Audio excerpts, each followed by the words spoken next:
Okay, let's unpack this. If you look at, most other major developed countries, they set up national insurance systems over a century ago. Germany, for example, had compulsory sickness insurance way back in 1883. The UK gets there by 1912. But here in the US, we've been trying and, while failing to do the same thing for just as long. It's true, and that long timeline is really the story. The consistent thing is this American resistance. And what's often missed is that in Europe, the initial push wasn't just about paying doctors. Right. It was about income stabilization, protecting workers from losing their wages if they got sick. And let's be honest, it was also a way for governments to buy some political loyalty from the working class. That context is so important. So for them, it was a broad economic and political project. But for us, it has been this 100-year war fought over ideology, interest groups, you name it. And that's our mission today.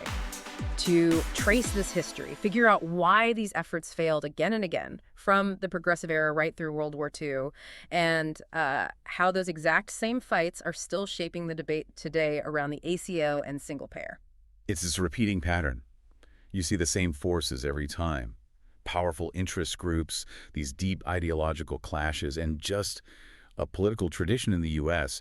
that makes this kind of reform incredibly difficult. So let's go back to the very beginning of that fight, the Progressive Era. The first really big national campaign kicks off in 1915, led by the American Association of Labor Legislation, or the AAL. And they drafted this model bill targeting the working class, anyone earning less than $1,200 a year. And that AAL proposal, it shows you how ambitious they were right from the start. This wasn't some tiny little program. Not at all. It was comprehensive. It covered doctors, nurses, hospitals, and then it added sick pay, maternity benefits, and even a $50 death benefit for funeral costs. $50. It sounds so small now, but that funeral benefit, that one little detail, it became a huge symbolic issue for the people fighting against it, didn't it? It absolutely did. The idea was to split the cost 3 ways: the worker, the employer, and the state. But the opposition just latched onto that state involvement and the charity aspect of the death benefit. And that's where the socialism charge really begins. That's where it's born. It has haunted every single reform effort since. So the debate moves into the 1920s, and you get the Committee on the Cost of Medical Care, the CCMC, formed in 1926. This one wasn't a government thing, though. No, this was privately funded by big philanthropies. Rockefeller, Milbank. They were all getting worried about, how much care was costing and how unevenly it was distributed. Their research was pretty clear, right? It confirmed the country needed more care and it needed to be more efficient. Undeniable. But when the CCMC actually released its report, the committee's big recommendation was for voluntary insurance plans, not mandatory government ones. Yeah. And even that, just the idea of voluntary groups, was treated like a declaration of war. Precisely.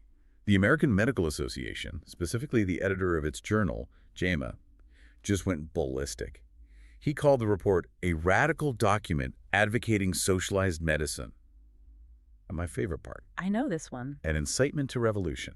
An incitement to revolution over voluntary insurance. It really shows the fear wasn't about the specific policy, was it? No, it was about losing control, losing professional autonomy, and of course, private profits. That fear of socialism just gets worse after World War II. It leads to the complete collapse of the next big attempt, the Wagner-Murray-Dingle bills. Right. Wagner-Murray-Dingle, first introduced in 1943. The idea was simple. Compulsory national health insurance, funded with a payroll tax.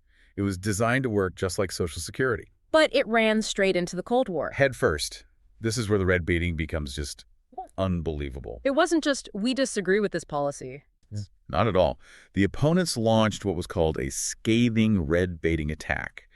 They were suggesting that key policy experts, like a guy named I.S. Falk, were secretly agents of the International Labor Organization. Hello. Yeah, which they painted as this, quote, awesome political machine bent on world domination. It's just, it's incredible. They reintroduced that bill for 14 straight years. It never passed.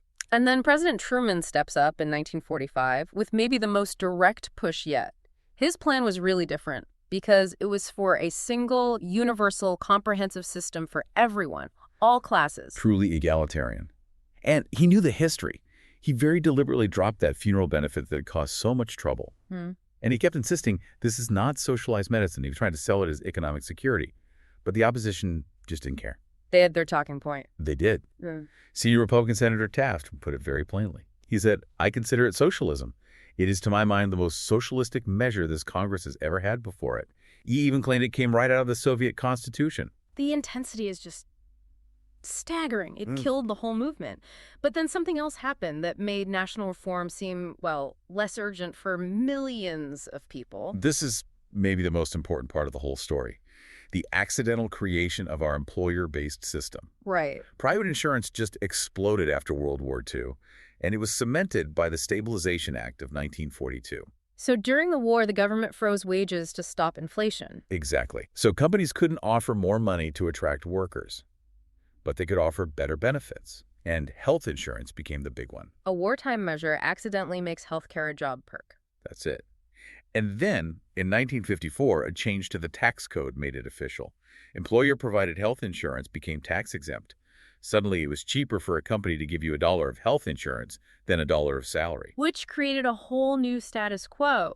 The middle class, who had been pushing for reform, were suddenly taken care of. They were cushioned. The urgency was gone for them. It completely fractured the political coalition. You were left with the very poor and the elderly, who were still totally exposed. And that reality is what led to the big breakthrough in 1965. It dictated the whole strategy. Yeah.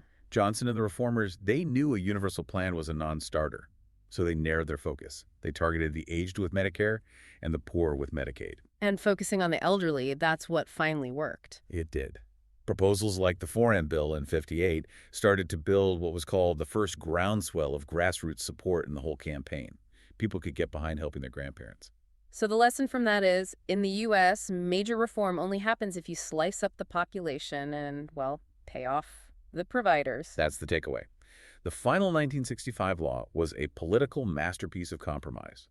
They had to give huge concessions to doctors guaranteeing payment for their customary, reasonable, and prevailing fees. And the hospitals got theirs, too. Oh, yeah. They were promised cost plus reimbursement. It basically assured the entire medical industry that they would keep control of the money, which stopped them from killing the bill. Okay, so let's jump forward half a century, with all that history in mind, to the Affordable Care Act in 2010, the biggest change since '65. Right. And the ACA was trying to fix the very system that had been accidentally created back in the 40s and 50s. Its goals were huge. It expanded Medicaid to cover more of the working poor. It gave subsidies to help middle-income families buy private insurance. And crucially, it banned denials for pre-existing conditions, got rid of lifetime caps on coverage, and let kids stay on their parents' plans until they were 26. And you can't argue with the coverage numbers. The uninsured rate for non-elderly people dropped by more than 40%. That's about 20 million people who got coverage between 2010 and 2016. But it immediately ran into that same historical wall of opposition.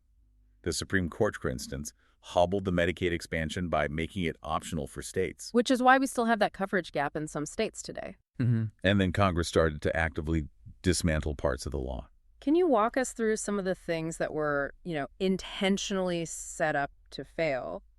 A perfect example is the Class Act. This was supposed to be a new insurance program for long-term care, which is a huge, looming cost. It was in the law, but it got repealed in 2013 after opponents successfully branded it a budget gimmick. Why gimmick? Because the way it was designed, it would collect premiums for years before it started paying out benefits, which made the law look cheaper on paper to the CBO. I see. And what about the co-ops? Weren't they supposed to create more competition? Yes. The idea was to have these nonprofit, consumer-focused plans. 23 of them started up. But by 2019, only 4 were left. What happened? Their collapse was sped up by a hostile Congress that choked off funding for something called the Risk Corridor Program. Think of it as insurance for the insurers. It was supposed to protect these brand new co-ops if they got stuck with too many sick, expensive patients right at the beginning. When Congress starved that program, a lot of them just went bankrupt overnight. That's a classic case of setting a policy up to fail. And then the final shot was getting rid of the individual mandate penalty. Absolutely. In 2017, Congress zeroed out the tax penalty. The mandate was the engine of the whole thing. It forced healthy people into the market to balance out the sick people. And when you take that away, You get exactly what economists predicted: higher premiums and fewer people signing up because the healthy people leave. which brings us to the biggest fight of all. Okay. Cost. The promise was lower premiums for the average family. If I'm a family paying thousands more now than I was then, why do I care that the rate of growth slowed down? That sounds like a talking point, not a reality. And that's a completely fair challenge. It's the conflict between the big economic data and what's happening at your kitchen table. Yeah. You're right, the promise of $2,500 in savings, it failed spectacularly. Yeah. Average family premiums in the employer market went up by over $4,000 to more than $18,000 a year, and deductibles shot up 60%. And critics are dead on when they say coverage does not mean care. Yeah. If I technically have an insurance card, but my deductible is $14,000 and my family only makes $41,000, I'm not going to the doctor. It's the tragic flaw of high-deductible plans. But to be balanced, we have to look at the other side. The growth in national health spending did slow way down after the ACA. Okay. Medicare's annual growth rate, for instance, dropped to about 2%. So while costs are still incredibly high because we started from such a high place, the speed of the increase did get curbed. So the ACA was this messy compromise built on the private market with really uneven results. Now, what are the big alternatives on the table today? It always seems to come down to single payer. It does. And the Urban Institute has modeled a few versions. The most comprehensive one is what they call single-payer enhanced. This is the really big vision. This is the one that covers everyone, including undocumented immigrants with huge benefits: dental, vision, long-term care. And the key part, zero cost sharing. No copays, no deductibles. And the cost analysis of that big plan is not what you'd expect. It's totally counterintuitive. A more basic single-payer plan might save money by cutting administrative waste and paying doctors less. But the enhanced version, the cost of all those new benefits for everyone is so massive, it would actually increase total national health spending. But the consensus is that if you want true universal coverage, you really only have two paths. Right. You either have to automatically enroll every single person or you have to go to a single-payer system. And while that debate happens, our existing system is showing major signs of stress, specifically with Medicare Advantage, or MA. These are the private plans that manage Medicare benefits, and they are wildly popular. Over half, 54% of all Medicare beneficiaries are in an MA plan now. And they're popular because they offer those little extras, right? Gym membership, some dental coverage, things traditional Medicare doesn't. Exactly. And they can afford to offer them because the government actually pays MA insurers about 20% more per person than it costs to cover that same person in traditional Medicare. But the cracks are really starting to show. We're seeing hospitals just dropping MA plans entirely. That trend has tripled in just 2 years. It's forcing thousands of seniors to scramble and find new doctors. And the plans themselves rely on these prior authorization rules to control costs. We're seeing just horrible stories. A stroke patient waiting 6 days for their MA plan to approve rehab?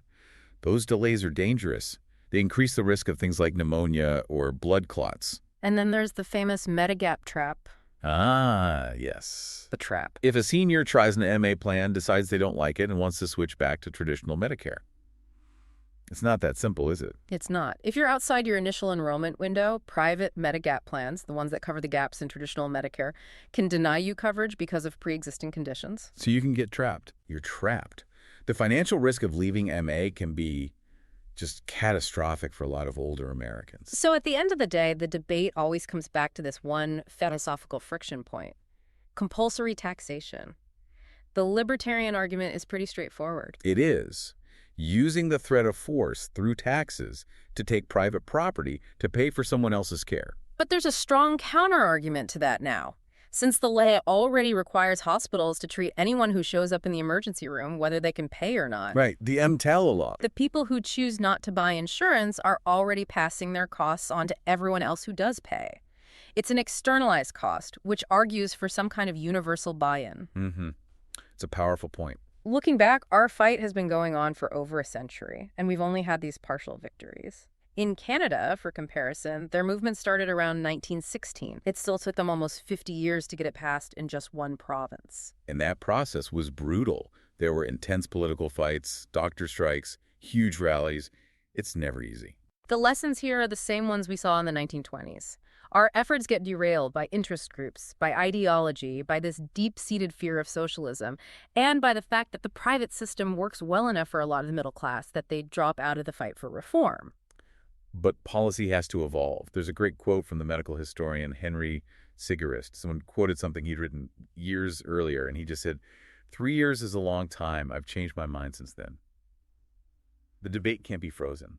And it has to evolve to fix the central problem of our current market, which is adverse selection. Healthy people opt out, and premiums go up for the sick. The ACA's mandate was supposed to fix that, but it was repealed. So if you want to keep the popular part guaranteeing coverage for pre-existing conditions without making insurance unaffordable for the healthy, you have to completely rethink how we do subsidies.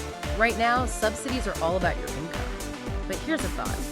What if, instead of basing subsidies just on income, we tied them to an applicant's health status? Like the risk adjustment model they use in Medicare Advantage. Exactly. So insurers would get paid significantly more money for enrolling sicker patients. That's a fundamental restructuring of the entire market. You're taking the patient who is currently